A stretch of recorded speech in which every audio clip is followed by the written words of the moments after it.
Fuori! Fuori! Fuori! Fuori!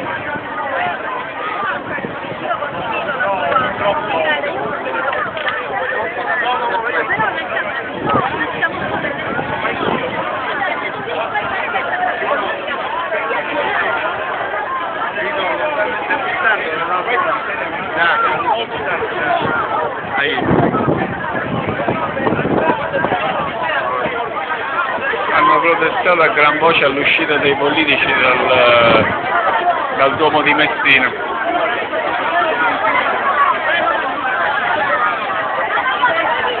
I familiari delle vittime.